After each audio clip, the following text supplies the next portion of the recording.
मेरे जो नाना जी थे ना, उनके बारे में मेरी मदर बताती थी।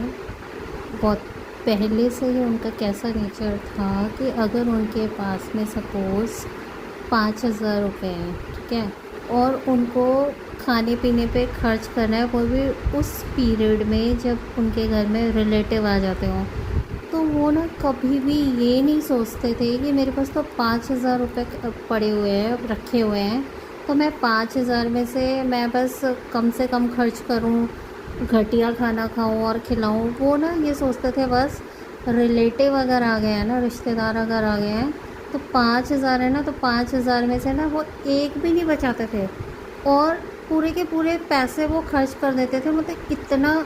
और मम्मी बताती हैं बहुत ज़्यादा पूजा पाठ में शो ऑफ नहीं करते थे वो, बट इतना ज़्यादा उनको भगवान पे विश्वास था ना, उनका नाम भी भगवान वाला था, उमा शंकर। तो मम्मी बताती थी कि कभी कभी, क्योंकि वो बिजनेसमैन थे, बहुत बड़ा बिजनेस तो नहीं था उनका, बट हाँ बिजनेसमैन थे वो, और उन्होंने अपने दम पे बिजनेस खड़ा करा था, सूखे से पतले से, बिल्कुल ऐसे लगते थे लाल बहादुर शास्त्री जी की तरह, ठीक है, कुर्ता पजामा वाइट कलर का पहनना। तो उनका ये नेचर था शुरू से ही। मम्मी जब छोटी थी ना, तो बताती है हमने बचपन से अपने पापा को ऐसे देखा कि वो क्या करते थे, अगर उनके पास 5,000 रुपये पड़े हैं, तो 5,000 के ना, 5,000 के वो सोचते थे कि ज़्यादा से ज़्यादा मैक्सिमम देसी घी खरीद लो, फ्रूट्स भर के रख दूँ, अगर रिलेटिव आ गए हैं तो घर में। रिलेटिव क्या, वही बेटी आ गई, बेटी के बच्चे आ गए हैं, इस तरीके से ऐसे वाले रिलेटिव, तो वो पूरा भर देते थे किचन को।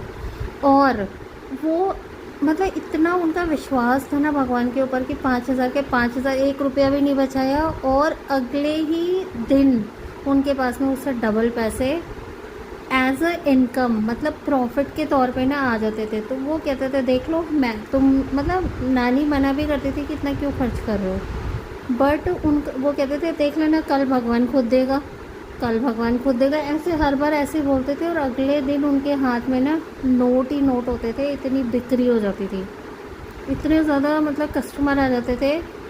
अटूट विश्वास इसको ही तो कहते हैं। हम तो सोचते हैं यार 5,000 रुपये हैं तो 2,500 खर्च कर लो, 2,500 हम बाद में जब तक और अरेंजमेंट नहीं होता तब तक हम कर लेते हैं। मैं तो ऐसी हूँ, मैं पूरा नहीं खर्च करती हूँ। मैं सोचती हूँ कि यार इतना तो रखो अपने पास में क्राइसिस के। वो क्राइसिस की तो सोचते ही नहीं थे, वो ये सोचते थे भगवान है ना, बस आज मुझे सारे खर्च करने हैं, वो सारे खर्च कर देते थे। और उनका विश्वास कभी भगवान ने टूटने ही नहीं दिया, दिन पर दिन तरक्की करते चले गए, करते चले गए। और जितने पैसे उनके पास में आते थे ना, वो ज़्यादा से ज़्यादा खर्च कर देते थे, कहते थे भगवान का लिस्ट से ज़्यादा देगा। और उनको हर बार भगवान ने पहले से